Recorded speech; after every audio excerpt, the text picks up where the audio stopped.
നല്ല സുഖം. വാ, ഇവിടെ കിടന്നു. ഞാൻ വല്ലതും പറഞ്ഞാലുണ്ടല്ലോ പിന്നെ തിരിച്ചെടുക്കാൻ പാടാ. അന്ന് തൊട്ട് ഇതിനകത്ത് കയറി കിടക്കുക. അങ്ങോട്ടും എഴുന്നേക്കാൻ. ആ പെണ്ണ് ചെമ്മീൻ കമ്പനിയിലോട്ട് പോവാന്ന് പറയുന്നത് കേട്ടു. കൂടെ ചെല്ലുന്നെങ്കിൽ ചെല്ല്. എന്നിട്ട് അവിടുത്തെ വരവെത്ര, ചെലവെത്ര, കയറ്റുമതി എങ്ങനെ, ഇറക്കുമതി എങ്ങനെ എല്ലാം ഒന്ന് ചോദിച്ചു മനസ്സിലാക്ക്. നിങ്ങളാണ് ഇനി എല്ലാത്തിന്റെ മേലധികാരി എന്ന് ജോലിക്കാർക്കും ഒന്ന് തോന്നട്ടെ. എല്ലാത്തിനും ഒന്ന് വെരിട്ടി വിട്ടേക്ക്. ഓക്കെ, നല്ല തെറി വിളിക്കാം. എന്റെ സങ്കടം അതല്ല എന്റെ ദൈവമേ. പിന്നെ നിന്റെ സങ്കടം എന്താ? നിങ്ങൾക്ക് അല്പമെങ്കിലും ബുദ്ധിയും വിവരം ഉണ്ടായിരുന്നെങ്കിൽ ഇവിടെ കിടന്ന് വലിച്ചു കൂടായിരുന്നോ മനുഷ്യ? മതി, നിർത്ത്. ഞാൻ ആരാണെന്ന് നിനക്ക് കാണിച്ചു തരാം.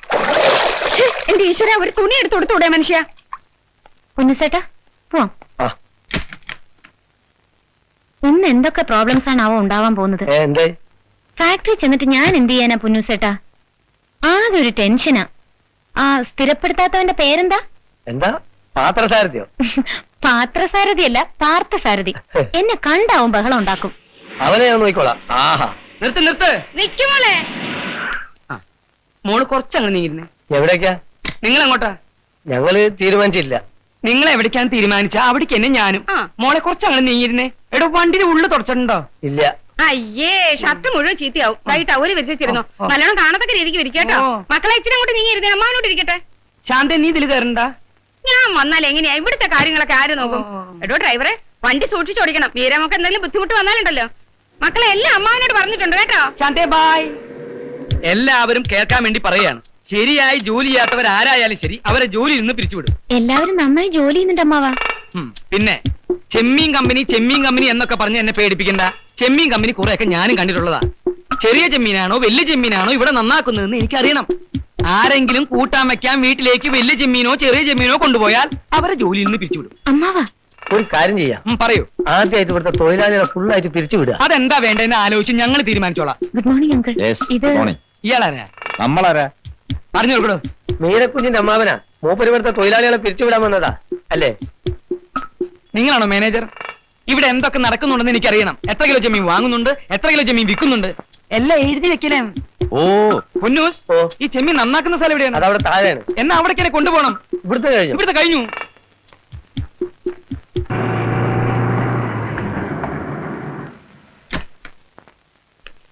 ഓ, ഇപ്പോഴെങ്കിലും ഞാൻ വന്നത് നന്നായി. ഉത്തരവാദപ്പെട്ട ഒരാളില്ലാത്തതിന്റെ കുറവ് കമ്പനിയിൽ അടിമുടി കാണുന്നുണ്ട്. ഇവനൊക്കെ എന്ത് നഷ്ടപ്പെടാൻ? കാട്ടിലെ മരം തേവരടാന വലിയടാ വലി. ഇനിയിപ്പോ എസ്റ്റേറ്റ് എങ്ങനെ നടക്കുന്നാവോ? മോളെ, എത്രയും പെട്ടെന്ന് എനിക്ക് എസ്റ്റേറ്റ് ഒക്കെ ഒന്ന് കാണണം. ഒന്നിനൊരു കുറവ് വരാൻ പാടില്ല. നാട് നീളെ നമുക്ക് പുതിയ പുതിയ കമ്പനികൾ തുടങ്ങണം. കാവും പുറത്ത് അടിയോടി കുടുംബം എന്ന് കേട്ടാൽ നാട്ടുകാർ ഞെട്ടണം. ഇപ്പോഴേ ഞാൻ ഞെട്ടി തുടങ്ങിയിട്ടുണ്ട്. ബുദ്ധിയില്ലാത്ത പല കഴുതകളെയും നമുക്ക് ജോലിന് പിരിച്ചു വിടേണ്ടതായി വരും. ഇത്ര പെട്ടെന്ന് ഇങ്ങ് തിരിച്ചു പോന്നു? അവിടെ നിന്ന് കാര്യങ്ങളൊക്കെ നേരാമണ്ണം നോക്കി നടത്തിട്ട് പോന്നാ പോരായിരുന്നോ? കുഴപ്പമൊന്നുമില്ല, ഞാൻ അവർക്ക് നിർദ്ദേശം കൊടുത്തിട്ടുണ്ട്. മോളെ, അകത്തൊരുത്തം വലിയ അധികാരത്തെ കുറെ നേരമായി കയറി കുത്തിയിരിക്കുന്നു. എവിടെ? ഇങ്ങോട്ട് വാ. ആ വേലക്കാരത്തിലുള്ള അയാൾക്ക് ചായ കൊടുക്കുന്നു, കാപ്പി കൊടുക്കുന്നു. ഏതോ വക്കീലാത്രേ. ഓ, വക്കീലെങ്കിൽ വന്നു. പപ്പായുടെ ഏറ്റവും അടുത്ത ഫ്രണ്ടാ. ഫ്രണ്ടൊക്കെ പണ്ട്. അധികാരം കാണിക്കാൻ വന്ന അവൻ വിവരറിയും. എവിടുന്ന് വരുന്നു? എന്തു വേണം? ആരോട് ചോദിച്ചിട്ട് അകത്ത് കയറിയത്? ഞാൻ പറഞ്ഞില്ലേ, വക്കീലെങ്കിൽ പപ്പായുടെ അടുത്ത ഫ്രണ്ടാണ്. ആരായാലും ശരി, നമുക്കിവിടെ 100 കൂട്ടം ജോലിയുണ്ട്. ആ, പെട്ടെന്ന് പറഞ്ഞോട്. ചന്തേ, ഞാനിവിടെ ഉണ്ട്. ഓ, നീ ഇവിടെ ഉണ്ടോ? വരൂ. എന്തായി കമ്പനി? ഞാൻ നിർദ്ദേശം കൊടുത്തിട്ടുണ്ട്. അങ്കിൾ ഒന്നും വിചാരിക്കരുത്. കുട്ടികളെല്ലാം പറഞ്ഞു. 18 കൊല്ലം ഈ അമ്മാവനും അമ്മായി എവിടെയായിരുന്നു? നിങ്ങളുടെ അച്ഛനും അമ്മയും ഉള്ളപ്പോ ഇവരെ ആരെങ്കിലും അടുപ്പിക്കുമായിരുന്നു? എനിക്കിവിടെ ഹൈക്കോർട്ടിൽ പ്രമാദമായൊരു കേസുണ്ട് മോളെ. അങ്ങനെ വന്നതാ. എന്റെ മോഹൻദാസിന്റെ വീട് ഇവിടെ ഉള്ളപ്പോ ഹോട്ടലിലും മറ്റും പോയി തങ്ങാനൊക്കുവോ? അത് നിങ്ങൾക്ക് ഭയങ്കര സങ്കടമായി തീരില്ലേ? കോഴിക്കോട് മോഹൻദാസ് ചെരുപ്പുകട നടത്തുന്ന കാലത്ത് കിടക്കാൻ സ്ഥലമില്ലാതെ എന്റെ വക്കീലാഫീസിൽ കിടന്ന അതൊക്കെ ഞങ്ങൾക്ക് അറിയില്ല അങ്കിൾ. അതെനിക്കറിയാം. പക്ഷെ ഈ വലിഞ്ഞുകയറി വരുന്നവനൊക്കെ അത് കാര്യമാക്കണ്ടെന്നേ. താണ്ടേ അവിടെ ഒരാൾ വന്നു കരയും പിഴിയൊക്കെ ചെയ്യുന്നു. ആര്? ഞാൻ ആദ്യമായിട്ട് കാണുക. എവിടെ? കുഞ്ഞിന്റെ അച്ഛൻ്റെ അമ്മയുടെ അസ്ഥിത്രയുടെ അടുത്ത്.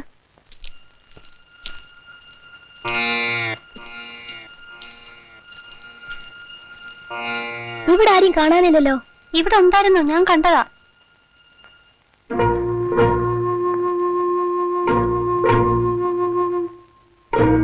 മിസ്റ്റർ, ഇവിടെ ഇവിടെ ഇവിടെ മനസമാധാനം തരില്ലേ?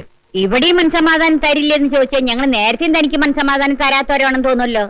എന്റെ ദൈവം ഇവിടെ ഉറങ്ങുന്നു. ഞാൻ കുറച്ചു നേരം ഒന്ന് ധ്യാനിച്ചോട്ടെ.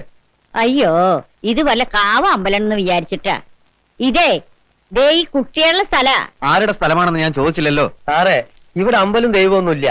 ഇത് ഈ കുട്ടികളുടെ അച്ഛൻ മോഹൻദാസിന്റെ അമ്മ ശ്രീദേവിയുടെ അസ്ഥിത്തറയാ. നിങ്ങൾ എന്നെ തെറ്റിദ്ധരിച്ചു. നിങ്ങൾ ആരാണ്? അതറിയിക്കാൻ എനിക്ക് താല്പര്യമില്ല. പക്ഷെ ഒന്ന് ഞാൻ പറയാം. നിങ്ങൾ പറഞ്ഞല്ലോ ഇവിടെ ദൈവമില്ല, അമ്പലമില്ല എന്നൊക്കെ. പക്ഷെ എന്റെ ദൈവം ഇവിടെ ഉണ്ട്. നിങ്ങൾ പറഞ്ഞ മോഹൻദാസ് ആണ് എന്റെ ദൈവം. നിങ്ങൾ എന്റെ ഏകാഗ്രത നശിപ്പിച്ചു. ഞങ്ങളുടെ ഡാഡി നിങ്ങളുടെ ദൈവമാണെന്ന് പറഞ്ഞു. പക്ഷെ നിങ്ങൾ ആരാണെന്ന് പറയാത്ത എന്താ? പറഞ്ഞാലും നിങ്ങൾക്കാർക്കും മനസ്സിലാവുകയില്ല. അദ്ദേഹം ആക്സിഡന്റിൽപ്പെട്ട് ഈ ലോകത്തോട് യാത്ര പറയുമ്പോൾ ഞാൻ ഒമാനിലെ ഇബ്രി എന്ന് പറയുന്ന സ്ഥലത്തായിരുന്നു. ആ നിമിഷം അവിടെ നിങ്ങോട്ട് പറക്കാൻ ഞാൻ കൊതിച്ചു. പക്ഷെ ചിറകറ്റ പറവയ്ക്ക് പറക്കാൻ എങ്ങനെയാവും? എയർ ഇന്ത്യ സമരം ഓട്ടെ, വരിക, നമസ്കരിക്കുക, പോവുക, അത്രേ ഉദ്ദേശിച്ചുള്ളൂ. നിങ്ങൾ ആരാണെന്ന് പറഞ്ഞിട്ട് പോകൂ. മോഹൻദാസുമായി എന്താണ് ബന്ധം? എന്തിന് ഞാനത് നിങ്ങളോട് പറയണം? നിങ്ങളുടെ പേരെങ്കിലും ഒന്ന് പറഞ്ഞിട്ട് പോകൂ. എന്തിന്? ഒരാകാംക്ഷ, അത്രമാത്രം. ഒരു പേരിൽ എന്തിരിക്കുന്നു? എങ്കിലും പറയാം. മറ്റുള്ളവർ എന്നെ വിളിക്കുന്ന പേര് ബാബുരാജ് എന്നാണ്. ഓ മൈ ഗോഡ്, നിങ്ങളാണോ ബാബുരാജ്? മോഹൻദാസിന്റെ ഏറ്റവും പ്രിയപ്പെട്ട ബാബുരാജ് നിങ്ങളാണോ? എന്നെ പോകാൻ അനുവദിക്കൂ. ഇനി നിങ്ങൾ ഒരാളെ മുന്നോട്ട് വെക്കാൻ പാടില്ല. എന്റെ മക്കളെ, ഈ മനുഷ്യനെ പറ്റി ഒരുപാട് പറയാനുണ്ട്. ആരാണ് അങ്കിൾ? ഒറ്റ വാക്കിലൊന്നും പറയാൻ പറ്റില്ല. ബാബുരാജിനെ നമ്മൾ വിടാൻ പാടില്ല. പിടി വിട്ടാൽ പിന്നെ ഇയാളെ കിട്ടില്ല. എന്തായാലും പിടിയിട്ടാ പുള്ളിയാ. പിടി വിട്ടുകൂടാത്ത പുള്ളിയാണ്. മിസ്റ്റർ ബാബുരാജ്, നിങ്ങൾ ഈ അനാഥരായ കുട്ടികളുടെ മുഖത്തേക്കൊന്ന് നോക്കൂ. നിങ്ങളുടെ പിതൃതുല്യനായ മോഹൻദാസിന്റെ കുട്ടികളാണിവർ. നിങ്ങൾക്ക് ഈ കുട്ടികളോട് ചില കടപ്പാടുകളൊക്കെ ഇല്ലേ? നിങ്ങൾ ഇവരെ ഒന്ന് ആശ്വസിപ്പിച്ചിട്ടെങ്കിലും പോകൂ. സ്വയം ആശ്വസിക്കാൻ കഴിയാത്ത എനിക്ക് അങ്ങനെ മറ്റുള്ളവരെ ആശ്വസിപ്പിക്കാനാവും?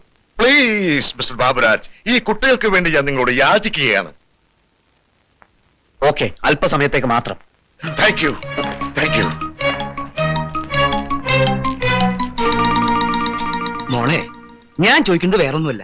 എന്തൊക്കെയായാലും ഇവറ്റകൾ അന്യന്മാരല്ലേ? അന്യന്മാരെ കിടപ്പുമുറി കയറ്റി കിടത്തുന്നത് അത്ര ശരിയായിട്ടുള്ള ഏർപ്പാടല്ല. അത്രേ ഞങ്ങൾ പറയുന്നുള്ളൂ, അല്ലേ? പിന്നെ ഒരു മര്യാദ വേണ്ടേ? വരിക, കാണുക, പോവുക, അത് ന്യായം. അച്ഛന്റെ എത്ര വലിയ സുഹൃത്തായാലും അത്രേ പാടുള്ളൂ. ആദ്യം ഉച്ചയ്ക്ക് പോകുന്നു വിചാരിച്ചു, പിന്നെ വൈകുന്നേരം പോകുന്നു വിചാരിച്ചു. ഇതിപ്പോ രാത്രി നേരത്തെയായി. ഇതെന്താ ഇവന്റെയൊക്കെ തറവാടാ? അയ്യേ. അതെ, എന്താ? മോഹൻദാസ് സാർ ഉള്ളപ്പോഴും വക്കീൽ സാർ ഇവിടെ വരാറുണ്ട്. 10-15 ദിവസമൊക്കെ താമസിച്ചിട്ടേ പോവാറുള്ളൂ. ആ, നേരത്തെ അങ്ങനെ ഒരു ശീലം ഉണ്ടാക്കിയതാ കുഴപ്പമായത്. എന്തു കുഴപ്പം? അവര് തമ്മിലുള്ള ബന്ധം എങ്ങനെയാ? മോഹൻ സാർ ഒരു ഗതിയില്ലാതെ കോഴിക്കോട് അലിഞ്ഞു തിരിഞ്ഞു നടക്കുന്ന സമയത്ത് ഈ വക്കീൽ സാർ പല സഹായങ്ങളും ചെയ്തിട്ടുള്ളതാ. എനിക്ക് ഈ പഴംപുരാണൊന്നും കേക്കണ്ട. കുട്ടികളുടെ അമ്മാവൻ എന്നുള്ള നിലയ്ക്ക് എനിക്ക് ഇതിൽ ഇടപെടാതിരിക്കാൻ പറ്റില്ല. എന്താ പ്രശ്നം? ഇയാള് തന്നെ ഇവിടുത്തെ പ്രശ്നം. അങ്കിൾ, നീ മിണ്ടരുത്. എത്രയോ കുറ്റവാളികളുടെ മനഃശാസ്ത്രം ശരിക്കും മനസ്സിലാക്കിയിട്ടുള്ളവനാണ് ഞാൻ. ഇയാളെ കണ്ടപ്പോഴേ എനിക്ക് എന്ത് മനസ്സിലായി? പലതും മനസ്സിലായി. വലിയ വിശേഷമൊന്നും പറയണ്ട. മോഹൻദാസ് ഉണ്ടായിരുന്നപ്പോ ഈ വീടിന്റെ 4 അയലത്ത് പോലും വന്ന് എത്തി നോക്കാത്ത താൻ കൂടുതലൊന്നും പ്രസംഗിക്കണ്ട. എനിക്കെല്ലാം അറിയാം. ഇയാൾക്കൊന്നും അറിയില്ല. ഞാൻ ഇവിടെ കാലുകുത്തിയ ആ നിമിഷം എന്റെ അമ്മ ആത്മഹത്യ എന്ന് പറഞ്ഞു. അതുകൊണ്ട് ഞാൻ വന്നില്ല. മോഹൻദാസ് ഇയാളെ ഈ ഗേറ്റ് കടത്തിയില്ല. ആരും മോഹൻദാസാ? അല്ല, ഭഗവൽദാസ്. ശ്രീദേവിയും മോഹൻദാസും തമ്മിലുള്ള ബന്ധം പൊളിക്കാൻ സകല പാരയും വെച്ച വിഷജീവിയല്ലോ താൻ. സൂക്ഷിച്ച് സംസാരിക്കണം. Uncle please. മോള് വെറുതെ ഇരിക്കെ. സത്യം നിങ്ങളും കൂടി അറിയണല്ലോ. ആ ബന്ധത്തെ ഞാൻ എതിർത്തിരുന്നു. എന്തുകൊണ്ട് എതിർത്തു? അവരുടെ സ്നേഹത്തിന് എന്തുമാത്രം ആഴമുണ്ടെന്ന് അറിയാൻ വേണ്ടി എതിർത്തു. നല്ല ആഴമുണ്ടെന്ന് മനസ്സിലായപ്പോ കല്യാണത്തിന് സമ്മതിച്ചു. അല്ലേ ശാന്തേ? ആ, അതെ. ആര് സമ്മതിച്ചു? ഈ ഞാൻ സമ്മതിച്ചേ. ഇയാള് സമ്മതിച്ചെങ്കിൽ പിന്നെ എന്തിനാ അവർ ഒളിച്ചോടി? അമ്മയ്ക്ക് ഭയങ്കര എതിർപ്പായിരുന്നു, പറഞ്ഞില്ലടോ. അതുകൊണ്ട് ഞാൻ തന്നെ പറഞ്ഞത് ഒളിച്ചോടിക്കോളാൻ. തനിക്കറിയോ, അന്ന് ചാലക്കുടി കോഴിക്കോട്ട് പാസ്റ്റ് പാസഞ്ചറിൽ 18 രൂപ 30 പൈസക്ക് ടിക്കറ്റ് വാങ്ങി രണ്ടുപേര് കയറ്റി വിട്ടു. ഞാന് ശുദ്ധ നുണ. അങ്ങനെ ഒരു സംഭവമേ മോഹൻദാസ് പറഞ്ഞിട്ടില്ല. പറയില്ലല്ലോ. ആ സംഭവം ഇരു ചെവി അറിയരുതെന്ന് അപ്പൊ തന്നെ ഞാൻ അവനോട് പറഞ്ഞിരുന്നു. അല്ലെങ്കിൽ തന്നെ തന്നോട് ഇതൊക്കെ പറയാൻ താൻ ആരാ? അവന്റെ അമ്മാവനോ അളിയനോ?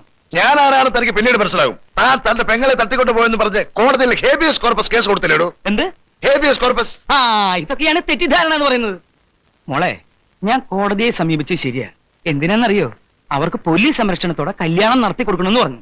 നിർഭാഗ്യത്തിന് എന്റെ വക്കീലിന് സ്വല്പ കേൾവി കുറവുണ്ടായിരുന്നു.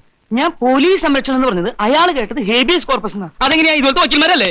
ഇതൊക്കെ വിശ്വസിക്കാൻ കാതിലിപ്പൂ വെച്ച് കളിക്കവളെന്ന ആള് വരും. പോലീസ് സംരക്ഷണം ഹേബിയസ് കോർപ്പസ് ആയത്രേ. ഓഹോ, ഇങ്ങനെ കല്ല് വെച്ചതെന്ന് പറയുന്ന ഒരു പോലീസുകാരനെ ഞാൻ ആദ്യമായിട്ട് കാണുക. നോണ പറച്ചിലല്ലേ തന്റെ തൊഴിൽ തന്നെ. അതുകൊണ്ട് ഏത് സത്യവും തനിക്ക് നോണയായിട്ട് തോന്നും. മോഹൻദാസിനെ താൻ ഗുണ്ടകളെ വിട്ട് തല്ലിച്ചതോ? തല്ലിച്ചതോ? ആ ആ, ഈ പറഞ്ഞ ഒരേ ഒരു കാര്യമാണ് താൻ ഇത്രയും പറഞ്ഞതിൽ ആകെയുള്ള സത്യം. കേട്ടോ കേട്ടോ, മോഹൻദാസിനെ ഇയാൾ ഗുണ്ടകളെ അയച്ച് തല്ലി ചതച്ചു. നിക്ക് തല്ലിച്ചതിന്റെ സാഹചര്യം കൂടി കേക്ക്. തന്റെ ഭർത്താവ് ധീരനും ആണത്തുള്ളവനും ആയിരിക്കണമെന്ന് ഏത് സ്ത്രീയും ആഗ്രഹിക്കും ഇല്ലേ? ആഗ്രഹിക്കും. അല്ലെങ്കിൽ ആ ദാമ്പത്യ ബന്ധം തകരും. തകരും. ഞാൻ ഗുണ്ടകളെ അയച്ചു മോഹൻദാസിനെ തല്ലാനല്ല, തല്ലുന്നതായിട്ട് അഭിനയിക്കാൻ. ശ്രീദേവി കാണുന്നത് എന്താ? മോഹൻദാസ് നെഞ്ചൂക്കുള്ള 5 തടിയന്മാരെ ഒറ്റയ്ക്കിടിക്കുന്നതാ. ആ ഒറ്റ സംഭവത്തിൽ ആ ദാമ്പത്യ ബന്ധത്തിന് കെട്ടുറപ്പുണ്ടായത്. ഇപ്പൊ തനിക്ക് വിശ്വാസം ഇല്ലേ? ഇതൊക്കെ ആരെങ്കിലും വിശ്വസിക്കോടൂ? താൻ വിശ്വസിക്കണ്ട. എത്രയും പെട്ടെന്ന് ഇവിടുന്ന് ഇറങ്ങി തന്നാ മതി.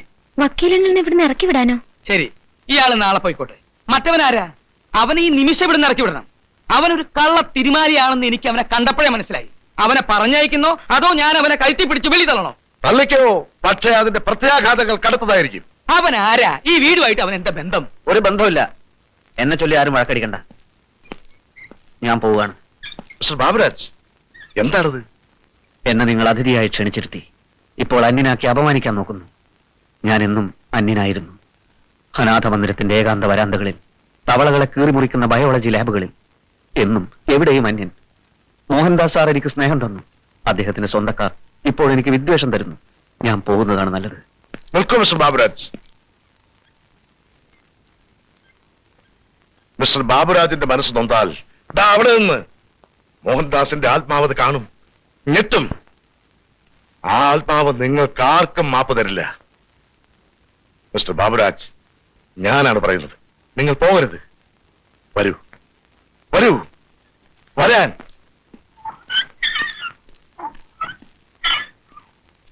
ഒപ്പിടുമോളെ. എന്താ അങ്കിൾ ഇത്? വക്കീലെങ്കിലാ പറയുന്നു ഒപ്പിടാൻ. എന്റെ മോഹൻദാസിന്റെ മക്കൾക്ക് മനസമാധാനമായിട്ട് ഇവിടെ ജീവിക്കാൻ പറ്റുമെന്ന് എനിക്കറിയണം. മോളിൽ ഒപ്പിട്. ഇതിലെന്താ എഴുതിയിരിക്കുന്നത് അങ്കിൾ? വളരെ ചെറിയൊരു പോലീസ് കംപ്ലൈന്റ് ആണ്. ചെവി അറിയാതെ അമ്മാവനെയും അമ്മാവിയെയും പോലീസ് ഇവിടെ വന്ന് പൊക്കിക്കോളൂ. അത് ഞങ്ങൾ കംപ്ലൈന്റ് കൊടുത്തതാണെന്ന് അവരറിയില്ല അങ്കിൾ. ഇല്ലല്ലോ, ഈ പെറ്റീഷൻ ഇവിടുത്തെ സർക്കിളിനെ ഒന്ന് കാണിക്കുകയുള്ളൂ, ഒരു വിശ്വാസത്തിന്. പിന്നെ അടിയോടി അടിയന്തിരമായ ഡ്യൂട്ടിയിൽ ജോയിൻ ചെയ്യണമെന്ന് പറഞ്ഞ് അയാളുടെ സ്റ്റേഷനിൽ ടെലഗ്രാം വരും. അതൊക്കെ വക്കീലങ്ങൾ നോക്കിയോളാം. പോളിൽ ഒപ്പിട്ടേ. എങ്കിൽ കൂട്ടത്തിൽ ആ ബാബുരാജിനെയും ഇവിടുന്ന് ഇറക്കി വിടാം അങ്കിൾ. അത് മോനെ വേറെ പ്രശ്നമുണ്ട്. പ്രശ്നം എന്ന് പറയുന്നതല്ലാതെ എന്താ പ്രശ്നമെന്ന് അങ്കിൾ പറയുന്നില്ലല്ലോ. അയാൾ ആരാ അങ്കിൾ? ഡാഡിയായിട്ട് അയാൾക്ക് എന്താ ബന്ധം? പരിചയമില്ലാത്ത ഒരാൾ വീട്ടിനകത്ത് കിടന്നിങ്ങനെ കറങ്ങുന്നത് വല്ലാത്ത ഡിസ്റ്റർബൻസ് ആണ് അങ്കിൾ. യഥാർത്ഥ സത്യം ഞാനങ്ങ് പറഞ്ഞേക്കാം. മോളിങ് വാ. നിങ്ങൾ വേണ്ട, ഞാൻ പറഞ്ഞുതരാം. അല്ലെങ്കിൽ എല്ലാരും കേട്ടോളൂ. എന്തായാലും ഒരു ദിവസം നിങ്ങളെല്ലാം അറിഞ്ഞിരിക്കേണ്ടതല്ലേ. എന്റെ പൊന്നുകുട്ടികളെ, നിങ്ങൾ ആരും അറിയാത്ത ഒരു ഭയങ്കര സത്യം ഞാൻ പുറത്തുവിടുകയാണ്. നിങ്ങളുടെ അച്ഛൻ മോഹൻദാസിന്റെ ഒരു കിഡ്നി ഡാമേജ് ആയതും അത് മാറ്റിവെച്ചതും നിങ്ങൾ അറിഞ്ഞിട്ടില്ല എന്നെനിക്കറിയാം.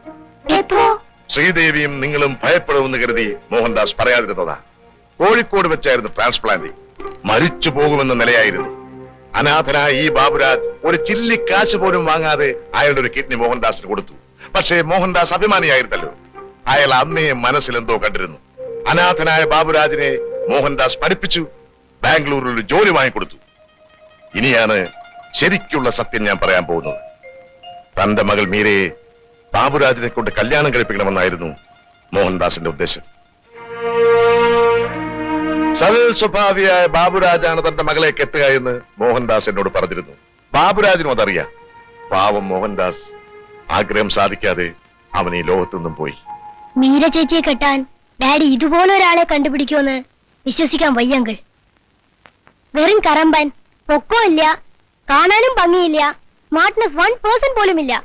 അത് അങ്കിള് പറ, അയാൾ ചേച്ചിക്ക് മാച്ചാണോ?